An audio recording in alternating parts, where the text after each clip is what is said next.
Hello and welcome back to You and I for the Kenai. We're back today in a new setting. We've been doing some at the house pre-COVID, but we're back out in the public at the public library actually. So thanks to Soldotna Public Library for giving us their conference room today. And we're back with Heidi. Some of you may have listened to Heidi's story we did 2 years ago, just over 2 years ago actually now I think. But Heidi's back with us today just to kind of update us on how recovery's been going and what has been up in her life. Hi, thanks for having me. Great to have you back. Thanks. So the last 2 years, obviously we had COVID-19, and that was kind of a big challenge for the recovery community down here. I know that there were some recovery meetings that did close down, but definitely grateful for other media platforms to do things like Zoom meetings. Obviously the telephone still works, so that's definitely something that I did. In the midst of COVID, I was finishing up my bachelor's in psychology, and I was doing an internship for Planned Parenthood, and so I actually did some work for them, and in doing that, I started up doing one of the things that I did in early recovery, which was write letters. Oh, cool. What kind of letters? Well, mainly to like my grandma, who's got dementia, and so it was more like a way for me to do that for her. We did lots of family photos. I picked up a couple different hobbies. Just things to try to keep myself busy. I was lucky enough, I feel blessed enough for what I do for a living. I'm already tied to the recovery community that way also. And so, I was still in contact with a lot of different people that way. And for people who may not have listened to the first story when hearing this for the first time, when we recorded the first time, what was your position again? I was a counselor. Yeah. At Serenity And that's House. changed since now, right? Because you got your degree and you graduated. Yeah. First of all, congratulations. We're all very excited for Heidi. So if you're listening to this and could clap for us and for Heidi, that'd be sick. Yeah, that's dope. So what's your position now? So I started out as a counselor 1. And I moved up to what they consider counselor 2. It's the highest counseling you can get without a master's degree. And so there's a new program here in the state. It's our Diamond Willow program, which is a population-specific residential treatment program. And the company that I work with, Serenity House, they saw a lot of potential in me, and they asked me to really help them to create the program. And so I've been working there for the last almost 6 months, and just kind of helping them design and root a new program for people in the state who struggle with extensive trauma, traumatic brain injuries. People have fetal alcohol spectrum disorder. Some people that have, their disease is a little more chronic or advanced, who need more than, maybe a 30 or 45 day program that's specific to their needs. Right, cool. Yeah. So compared to the 30-day program, because I think a lot of our listeners, if you've listened to our stuff before, are pretty familiar with the 30-day program, because a lot of people we've talked to have gone through Serenity House specifically actually here in our community, and a lot of our listeners are hopefully people from our community. So what are some of the similarities and differences between the new program and, well, the program obviously still exists, but these two different programs? So I can't, I'll do my best to share my part. Of course, I don't want to muddy the waters a whole lot here, since, it's just, I'm sure, my bosses could probably do a little bit better of sharing the differences and the similarities. Some of the differences are it's a slower pace, it's more repetitive, and everything is done in a way that is specifically tailored to the individual. It is 12-step based still. So both programs encourage, recovery as far as 12-step based, having that community of support and other people in recovery. We have peer supports, so that's primarily who is the front runner. So I pretty much back them instead of, whereas Serenity House peer supports kind of back the counselors. Okay. So there's that role reversal there, That's cool. which creates a different type of therapeutic bond for the client, which is really beneficial and helpful for them. And what else can I tell you that's pretty broad that are some main differences? Obviously, it's, they have the opportunity to leave the facility. Even though it's a 24-hour ran facility, they do have the opportunity to leave throughout the day, which has helped with COVID. They have the opportunity to go to outside meetings and things like that. But of course, we still have, mandates that they have to follow because we're a hospital facility and we want to keep everyone safe. Cool. So, and one more time, you said this because it caters to a slightly different audience, right? People with more chronic and long-term or different challenges. Yeah, different challenges. Just one more time for listeners to read that, just in case we know somebody that could benefit in some ways. Yeah. I don't want to mess it up. Yeah, generally what happens is that they go through Serenity House first before they come to our facility, because we're actually considered a slightly lower level of care than Serenity House. Okay. So yeah, that's just kind of the way the ladder works. Right. Yeah, no, I think that's cool though, because I think, if I remember correctly, at least it was when I last read up, maybe I need to do it again, but this community at one point I remember was one of the only places in the state where you could get A to Z care, from detox to house and then into Diamond Willow, transitional living. Yeah, all that kind of and cool now stuff. Diamond Willow is not only transitional living, they also have a residential portion to the program. So we have a few beds that are for transitional living, so you can go from that population specific level of care to intensive outpatient level of care, which is that transitional spot to transitional living. But usually that bed space is it's a lot smaller because we want to, give that residential space what it needs to grow and help others in the community. Yeah, no, definitely. And I think that's and I really like that idea, actually. I like this process, because I think it does take care of people. And I think it sounds like your program is kind of addressing that middle ground that has kind of there's a crack that's been existing there between there and transitional living at times, where you kind of go right from everyday stuff to being a little bit more in charge of your stuff without that middle transition. So I feel like we're really addressing it now instead of a step-by-step basis on a full spectrum basis. Well, then there's also this really interesting portion which we call low intensity residential, which is a step farther down from what we offer. And so those places are geared towards activities of daily living, continual, even it could be even longer repetitive things like budgeting, how to continually to keep a job.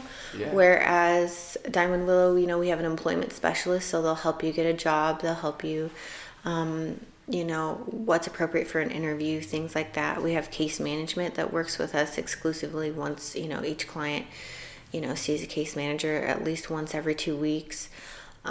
So we have a whole team over there that is kind of this multifaceted way of working to kind of help them pick up the puzzle pieces. And so then if they still need continued assistance, then we might, refer them.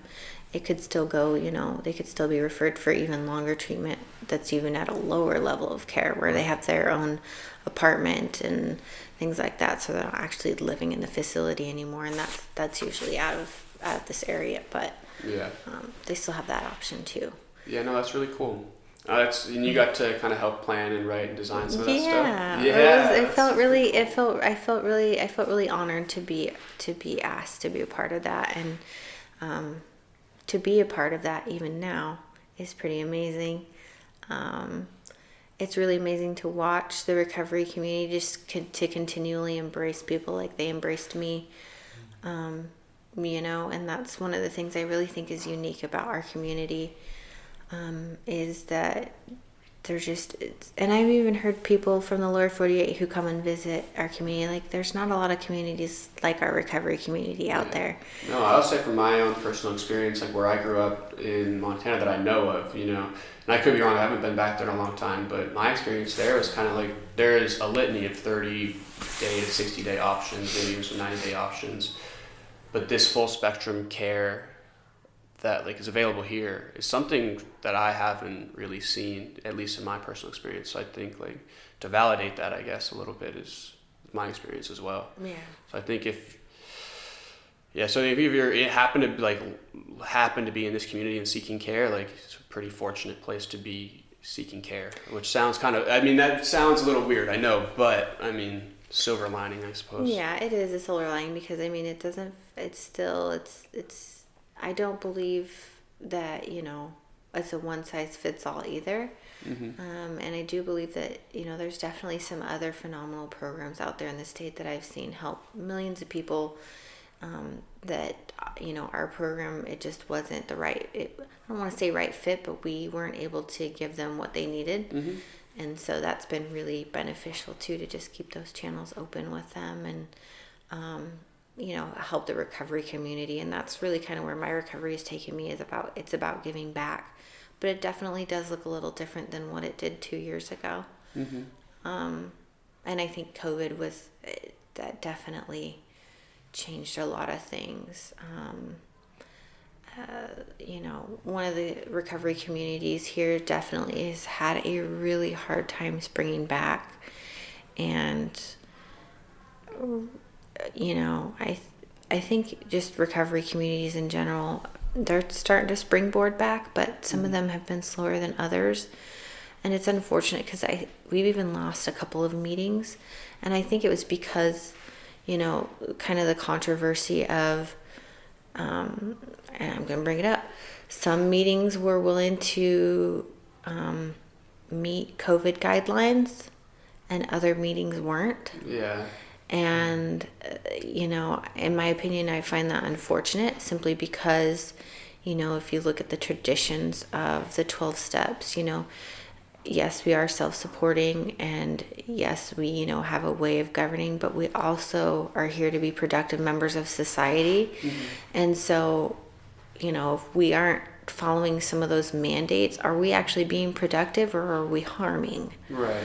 And in a way, I think that was a double-edged sword that Mm-hmm. not only harmed some of the other 12-step based communities, but also harmed, put others in potential harm. Right. And I'm not going to go into if it was a lack of ignorance or if it was, just defiance, because as addicts, generally, we tend to be pretty defiant anyways, or just rebellion. But it did have Maybe just overall frustration with the situation, Yeah. I think that happens to people when there's this sense of something you can't control, especially an airborne pathogen that you can't see until you feel. There is that sense of where you kind of don't want to believe it, so you kind of go on as normal so that you feel as if it won't affect you. Well, and regardless of whether you want to believe it or not, there was an effect that it did have. That's the bottom line, is it did have an effect on the community. Mm-hmm. Zoom is not very personable. Mm-hmm. And so that was definitely, I know for me, that was really rough for me to connect on Zoom. I did do quite a few workshops. I have a couple friends who are really involved in service work at a world level, at a national level. And so there was some really cool experiences as far as learning. I got to do a lot of different learning platforms. We went over things like the 12 concepts. So there's the 12 steps, the 12 traditions, and then there's also the 12 concepts. Mm-hmm. Not a lot of people know about those, and so I got to learn a lot about the 12 concepts. That was really cool to kind of do a weekly workshop on that. So obviously that was 12 weeks. So there's 3 months right there, mm-hmm. And then we did some... Towards the end, I'd like to think of it as the end of COVID. Last summer we did some outdoor activities. We had meetings outside where everyone brought their own lawn chair and everyone sat 6 feet apart. And, we were able to open that up to various people where they could feel safe to attend, which was really cool. It is cool. And especially, I bet for some people, I'd be willing to imagine that, like, man, that had to feel so, like, just good and, like, liberating, you know, especially after being isolated for so long. And I know even, like, myself, you know, just that simple isolation was a struggle. Like, that lack of connectivity, like, we had some cool conversations before we started recording about, like, this need for connectivity, you know, and how COVID kind of stripped us of that, whether, like you said, we liked it or not, you know, whether we wanted to believe it or not, like, it had an effect, and it kind of did strip us of that connectivity in some ways, especially with Zoom not being super personable. Yeah. So I think that is really cool. And I saw a lot of people, they were just craving, like, even just a hug, you know, and I just remember, it just broke my heart, you know, having a kid at home all for the school year. She actually did amazing. It was really cool. She was really far behind, and I got to be her teacher. How was that experience? It was amazing. When she did go back to school, finally, she was actually had progressed farther than they had projected, because she is on an IEP. Oh, cool. So having that one-on-one was what she needed. Right. Yeah. You know, yeah. And as far as connection, luckily, you know, we have a pretty amazing support network. So she was still able to get a lot of that connection that she needed. Cool. So. Yeah, that is interesting how that, because I'm still in school, and so, like, I have friends, like, who are literally like, dude, I did 2 weeks, man, and I withdrew for the semester because, like, I couldn't do it. Like, I couldn't do the online. Like, it just wasn't working for me. I wasn't learning. Yeah, I did school during COVID also. Yeah, and, like, I was like, I loved it. That honestly. was my last semester. I was like, we will finish. Yeah. Yeah. I online schooling works well for me. I don't need that. I prefer it, honestly, over sitting in a class for an hour and a half. I'd much rather sit in my pajamas. Yeah, it's somewhere comfortable. You can do the work. No, I'm totally the same way, and I like working at my own pace. Like, I don't like having to wait for the next week to, like, get new information. You know, like, just hit me with a reading list and let me do it. Yeah. Especially, I don't know, maybe that's just, like, my independence, or my feeling that I want to be independent sometimes. But. Yeah. Well, I think it's pacing too. Like, if you're not getting the information at the speed that you want it, you're just going to be like, okay, this is way too... That's like reading, in my mind, is so cool because it's like watching a movie, but at your speed, right? Like, if you want to speed up the scene, just read faster. And so, but then when you're watching a movie, sometimes I get bored because I'm like, oh man, this is the part of the book where I just be like, okay, yeah, whatever. Okay, that. Yeah. Skim. Yeah, exactly. I didn't do a whole lot of step work up until about 5 months ago. Really? Actually, maybe 3 months ago. And so for some of our listeners too, like I said, that may not have caught the first one yet, you've been in recovery for a long time. Yeah, I have. I will be 14, no fronts, on the 27th. So I'm pretty excited about that. And so step work in year 14, something that you still actively doing and engage in on purpose? Yeah, because I will always say this, my addict is always alive and well. I don't despise that portion of, I don't even know if I want to call it my psyche. Right. But I don't despise that piece of myself at all, because it's an asset. It's not something that I need to shy away from or shame today. There are still parts of that character that are very helpful, like in relating to other people. Having, I find some empathy in that, and I find it in other people when I'm able to, think back to portions of my life where I was in struggle and turmoil and what that was like for me. And that's really important, especially to be able to help others. And so if I continually shame that part of myself or try to slough that part of myself, I'm like missing a whole piece that I need. So that's definitely, a big thing. So step work has been huge to kind of do my rain checks. Right. Yeah. I need to do rain checks. And I really do believe that, every experience I have is, I'm continually like pulling layers off, and I have to be willing to look at those. Obviously, if I'm not willing to look at them, that's a piece of pain that I'm robbing myself free from. Right. And I don't want to do that anymore. And kind of stopping yourself from healing from, it's like just Band-Aids. Yeah. Well, and Band-Aids only work for so long, and then I'm bleeding out all over everybody else, and then pretty soon nobody wants to be around me because I'm a grouch, and and then I've got people who are like, dude, you should probably go to a meeting. I'm like, you're probably right. Yeah. And I still have a home group. I still, attend meetings, not as regularly as I would like to.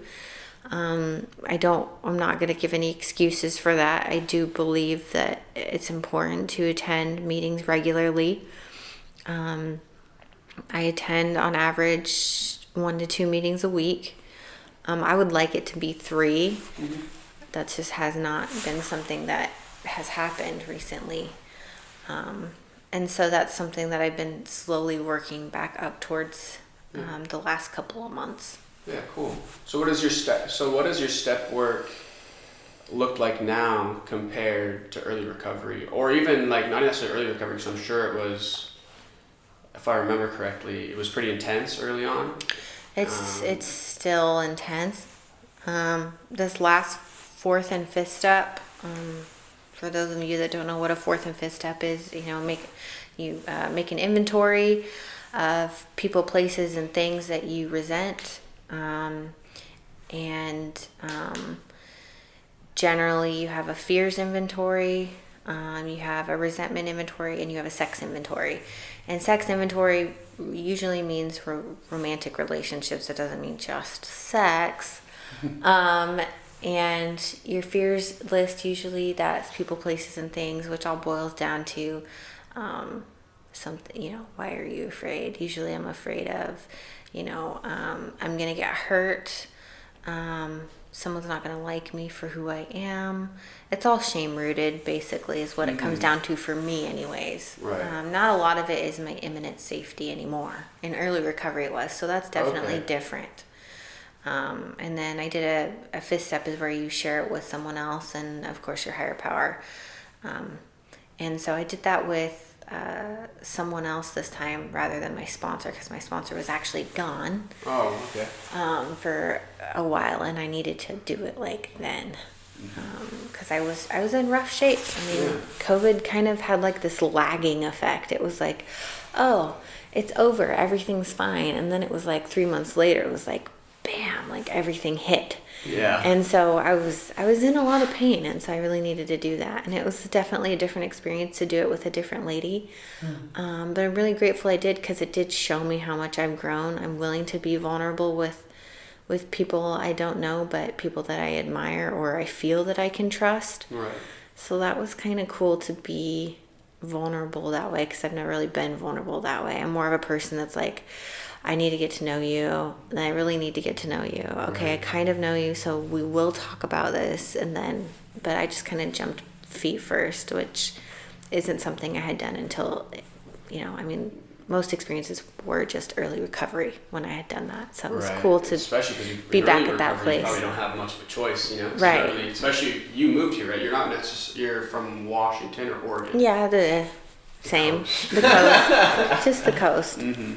So yeah. Yeah, so you probably don't, I'm sure, and that's probably, how was that experience jumping feet first compared to early recovery?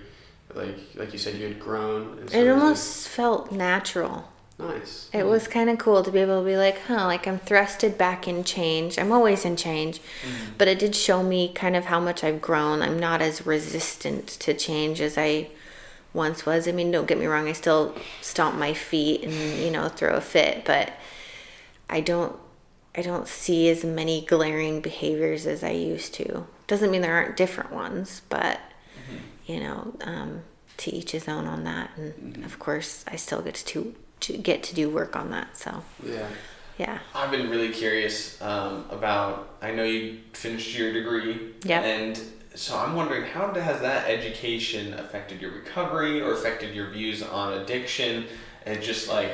Or has it? Maybe it's kind of a different field, job, personal life. I try to keep them separate as much as possible, but there's kind of another double-edged sword, because I chose to take a different position in the field I'm in. And so there have been some ethics boundaries that I've really had to like establish and change. And I'm not going to say there isn't some grief about that, because there is.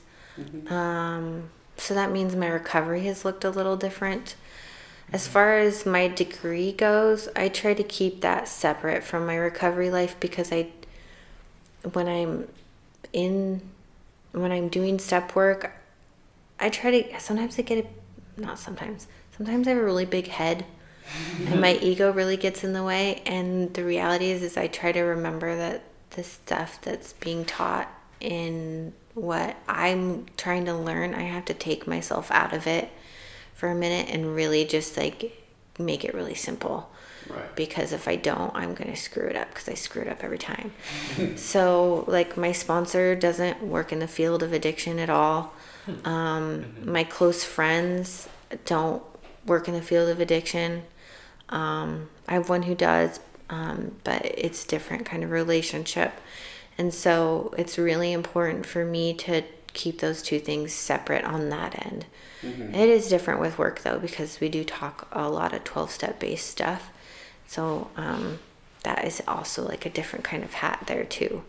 But I've kind of moved more towards like the service aspect than really, I don't share as much in meetings anymore. Things like that. There's some things that have changed for sure. Simply because I don't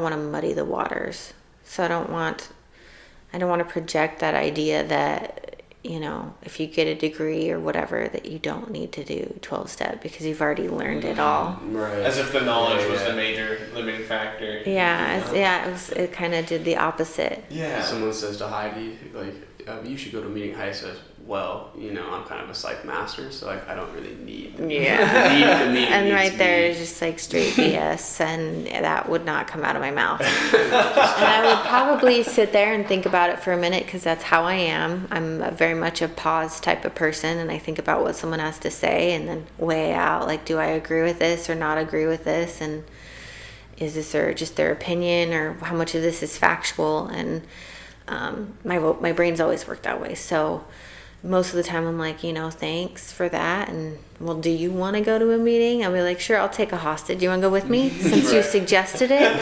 we can go together, but I'm still willing to be, I have that autonomy. I'm no better than, no less than anyone else. Yeah. And that's like the biggest principle for me that has kept me planted on the ground and not up in the sky floating around thinking I'm better than, because there's all kinds of people that go into meetings, to the junkie on the street, to the doctor who just came from a staff meeting. Like, when you walk in the door, you don't have more time than anyone else, and you aren't better than anyone else. You're all the same. Right. So that's kind of that freedom I get. But there are some challenges living in a small community for sure. Yeah. Someone will bring up, my counselor, blah, blah, blah, in a meeting. And I'm like, oh, man, we got to talk about this again, don't we? Yeah. No, there's always, we've talked about that quite a bit, I think, that double-edged sword of tight-knit communities, like. Well, and I guess my big mission with some of that too is because we do have a lot of people in the community who do peer support or do counseling or whatever. And like, I just want people to understand that it's not, I don't take the position because I want to be looked at as some awesome human being who is better than the recovery community or whatever. It's just literally, for me, it's just another way to try to reach someone suffering. Like, it doesn't even have to be an addict anymore. Right. That's why I have that bachelor's degree in psychology anyways.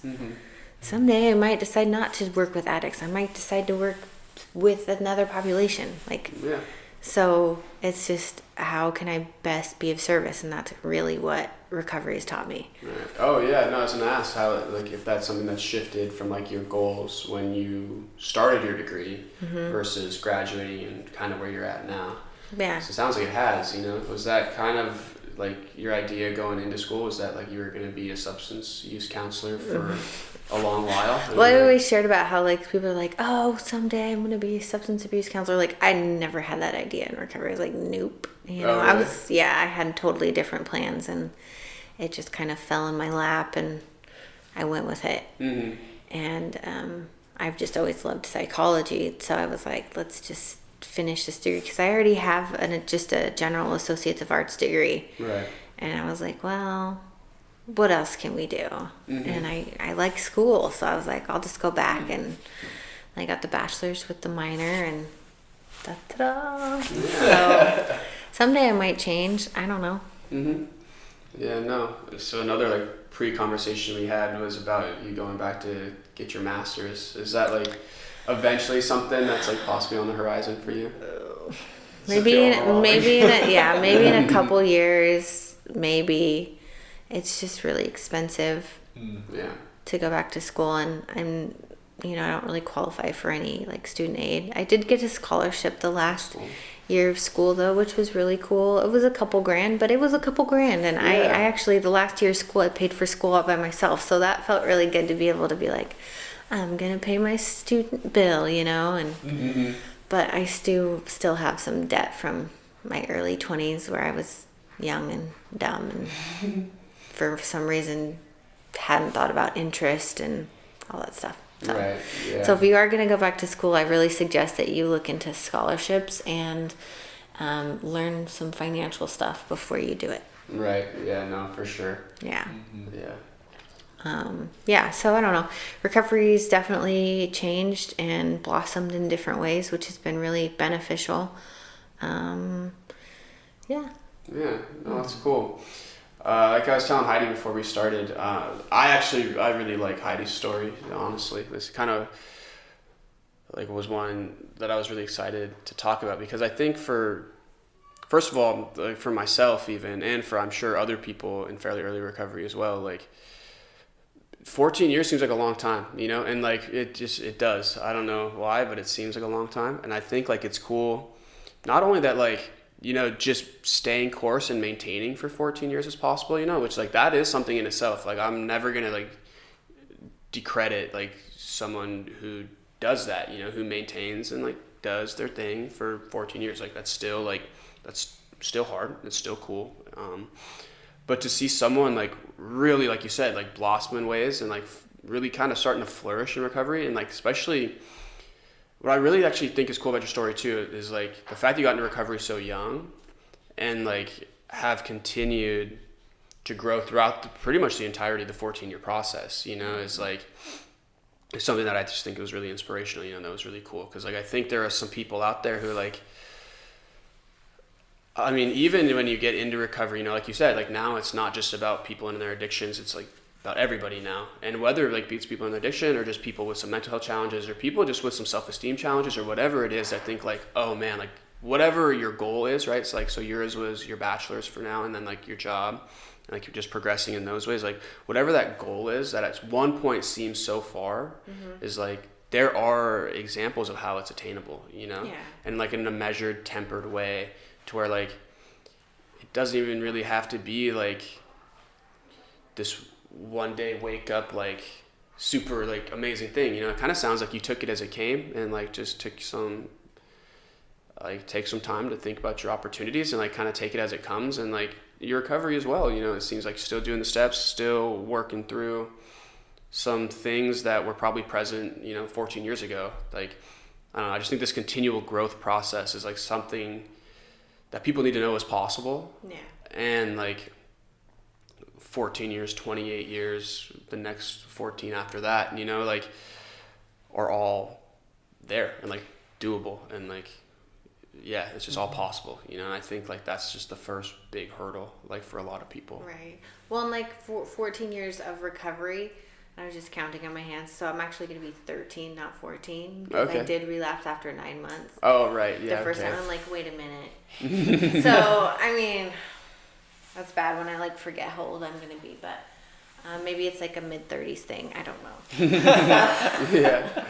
Maybe that shows how little you think about it in a sense. Yeah. Like, maybe recovery was more the focus of your mind when you're like, oh, I got a year, or even like, oh, I got a month, maybe this is possible. Yeah. But then year 14, you're like 14, 13, it's been a while, but it's not at the forefront of your mind in the same sense. Yeah. So I did have this really interesting experience. I went to Vegas in April. My best friend got married, my best friend in the whole wide world. And she partakes in activities. And I was the only one there that was sober. And I knew it was going to be difficult because, it was right in the midst of COVID. I hadn't had a lot of connection. I had done some things to make sure that I kept myself rooted, like talked to my sponsor, talked to women in recovery, told people where I was going, what I would be doing, like had a safety plan, as you will. I had a recovery plan. And it was like a whole shock being down there. Like, I was so overwhelmed. And I actually realized how much I didn't like it. It was weird. It was kind of like I had my addict had built up this whole idea in my head, like, oh, kind of what we had discussed earlier about how, like, you never got to party and you never got to do this or that. And, like, being in Vegas and literally what felt like an ashtray the whole time. Like, by the time, like, mid being there, I lost my voice. Because of like the smoke and how bad it was, and God. like all the smog and everything, and I'm like, this place is so disgusting. Like, I actually hated it. Yeah. So that definitely felt good too, to be like, wow, I'm not even that person anymore. Like, Right. like I still sometimes fantasize about like a Corona on the beach in the Bahamas, but I could be fine with like a virgin pina colada on the beach in the Bahamas too. Like, I'm okay with that today. Yeah. So that experience, I think, really did need to happen so that I could see, like, I don't really miss out on anything. Right. Yeah. No. Just Definitely. romanticize in your mind. Yeah. Like, oh, Vegas is gonna be so great, and then you get there.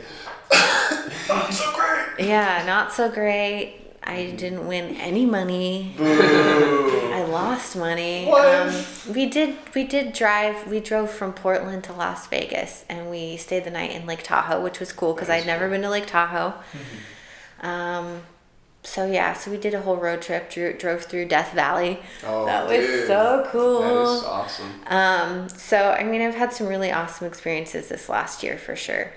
But as far as romanticizing, like, it's still not, it's not there anymore. And that's okay. So that was a new level of just being okay. But when I did get home, my head was spun pretty bad, actually. I fell into a pretty nice little 4-week slump. Right. Lots of crying, really upset. Just because I think a big part of it was, I had this like freedom all of a sudden. I wasn't a mom. I wasn't a wife. I wasn't a boss. I didn't have any responsibilities for like 2 weeks. I was with my best friend, and I was in this situation where I was around a bunch of people, and I had the opportunity to do things that went against my values, and I didn't do them. And so when I got home, it was kind of like this, I had this guilt, shame thing going on because I had even felt that way or had thought about doing things, and not like drugs, but just like this, I almost felt like it wasn't okay to have that freedom, Right. which was really weird. Yeah. And so I did struggle with that for a while. And during the pandemic, I actually did see a therapist. I hadn't seen a therapist in about 4 years. And so I did see a therapist for some mental health, and that was definitely helpful too. So, my supports came from all different angles. But when I got home from Vegas, it was definitely kind of like a little, not necessarily like an identity. Yeah, kind of like an identity crisis. Yeah. Like, am I just a mom? Am I just a counselor? Am I just someone in recovery? Am I just this? Am I just that? And where's this freedom? And, Right.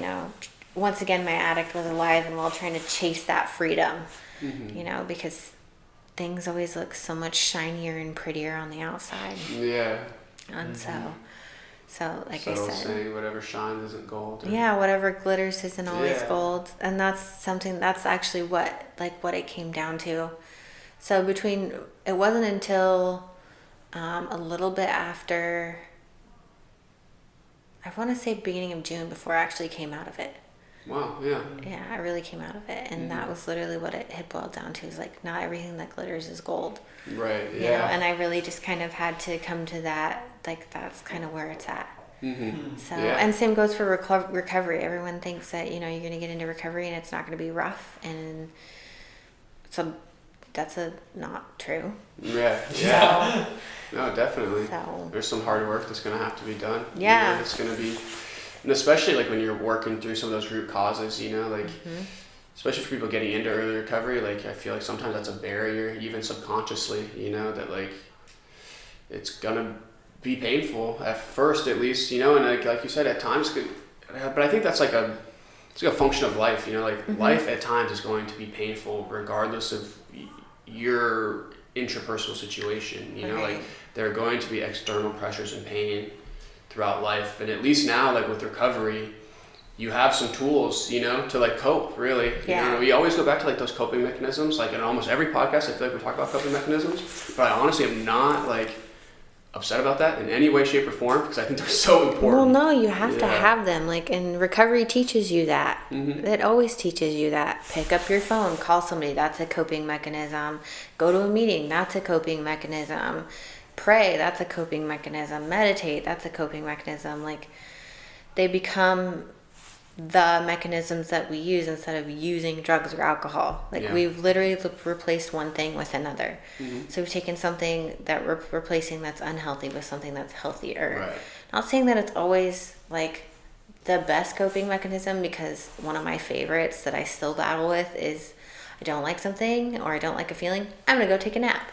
Right. You know, like that's like, I'm like, oh, let's sleep, you know, or let's go have a bowl of ice cream, you know. So those, you know, tend to be like not the healthiest, and those, you know, isolation and obviously overeating don't mix very well with my addict, because that is usually easier for my addict to kind of hang out in and play the pity party. But those other healthier ones, like call somebody, go help somebody, those things are, it's always going to go back to those coping mechanisms. I don't think it matters who you are or what it is. Yeah. It has to go back to that. Right. And I think, go ahead. No, you go ahead. I've talked a lot. No worries. I think anytime something happens, you're going to respond to it. As humans, something comes up, we respond to it. But then, like, the coping mechanisms is, okay, how are you going to respond to this? What action are you going to take? Are you even going to choose an action, or are you just going to see what feels right in the moment?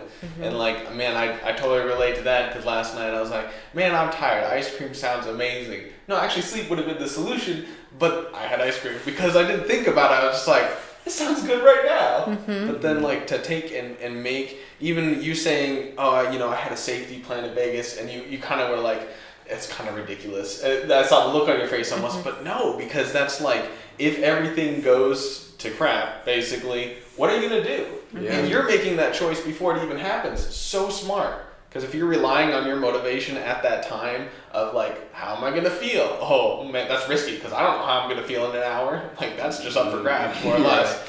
So to have those plans in place and like have basically a strategy. Honestly. Well, like, to know yourself well enough and be humble enough to enact it, you know, like, I think that's important.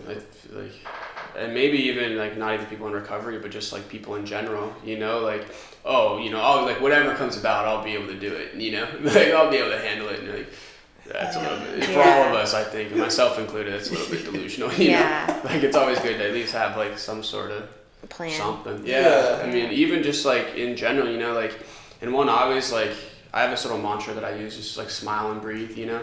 It's like, because I don't know always like what's going to happen, you know? And I think that's one thing, like, that uncertainty is something that a lot of just humans kind of, like, we all kind of battle with, you know? So like, whenever something like comes up that kind of shakes me a little bit, you know, it makes me like do this weird like thing that I do where I go like that. I'm like, just smile and breathe for a second until like you formulate like a solid like plan or answer, you know, like just giving yourself that space to even like, how am I feeling about this that just happened, you know, like, okay, so what are we going to do? You know? Yeah, well, and the reality is I have lots of feelings all the time, and I did an early recovery, and, you know, I think that's like a huge difference between people that suffer from addiction and people that don't suffer from addiction is that I rely on my feelings as facts. And they're not, that's not the truth. It's just a feeling, and I hate saying it's just, I feel like I'm almost like I'm degrading it, by saying it's just a feeling, but it is. But I mean, I know for me, my biggest struggle has always been, I get so sucked into those feelings. Oh my gosh. And it feels like it's consuming, and I'm gonna drown. I'm gonna drown in it, and so it's like those coping skills are like, it's like gives me the opportunity to come up for air. Like I can actually breathe when I do them, because that's actually like the action. I can have all kinds of thoughts about things and be stuck in that fantasy, that delusion of it's like horrible or it's awesome. But man, like it's such a foggy, hazy wave of just emotion that I feel sometimes is impossible to get out of. And so I can feel however I want to feel about it, but I still have to do the same thing I did in early recovery, which is make a safety plan, call women in recovery. For me, obviously, if you're a guy, it's going to be call men in recovery. Because even today, if I call men in recovery, like, they're not going to give me probably what I need to hear, because I'm sorry, but our brains do think differently, on certain levels. And so especially when I'm talking about highly charged subjects that are feelings or emotions, like I might be more apt to talk to a female than a male. And so really, I guess my big thing I kind of want to end with is, like whatever it is that you're feeling, like for me, I've just recognized that I have that feeling and I let myself feel it, but I don't stay there for very long because I always get swept away when I stay there. And that's just what's happened, and even in recovery, sometimes I get swept away by those feelings, and it can be a really lonely place. And recovery has, really helped me to see that like there are speckles of light that I can kind of hold on to and move towards, and I don't have to live in that place where, I isolate and feel horrible, and I don't have to be alone, So for me, that's kind of, what I want to end with is definitely you don't have to be alone. And if you're trying to look for an excuse not to go to a meeting or not to reach out to somebody, for every one excuse, you can come up with 2 or 3 excuses on why you should. Yeah. And it's not shaming anybody by shoulding on them, but, at the same time, maybe stepping outside of that comfort zone of those feelings that you're always familiar with, maybe stepping into a zone where you're doing something different. So yeah, no, I think that's really powerful. I can really appreciate the sentiment of like recognizing those emotions without dwelling in those emotions. It is a delicate balance between letting yourself feel and not, like you said, get swept away. So I think for a lot of people that is a good note to end on, because I think that's just a human thing, giving yourself that same space of recognize, feel, and then but approach people in a way to where it's not like an emotional reactive response that may create some damage in your interpersonal relationships, which actually affects like your external world, in very real ways that are damaging. But yeah. No, Heidi, this has been super awesome, actually. Like I said, I was really excited to do this in the first place, and I'm really glad we did. Like I said, if there is anybody out there who's looking to get into recovery today, there are lots of resources in town. Obviously, we work with Serenity House fairly closely. They're located at, the intake office is located at 245 North Binkley Street. Do you remember the phone number?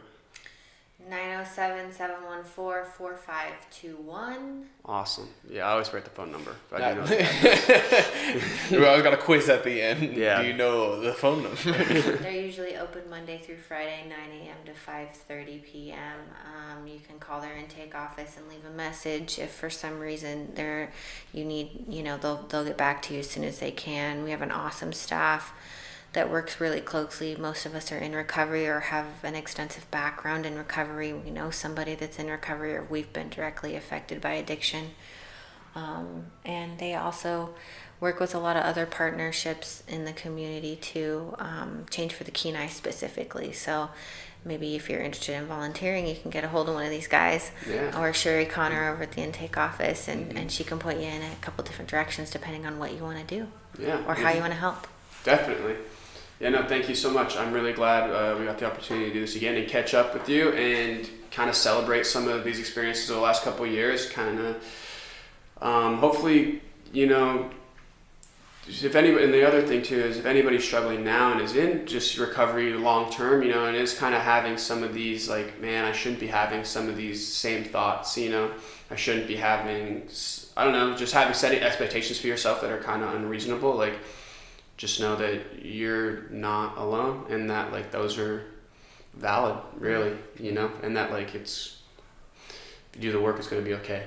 You know? Yeah, and it's really important to note that like long-term recovery, you know, doesn't mean that I'm all better. Like it's a daily thing. Like I wake up in the morning and I have to, you know, make that commitment to myself.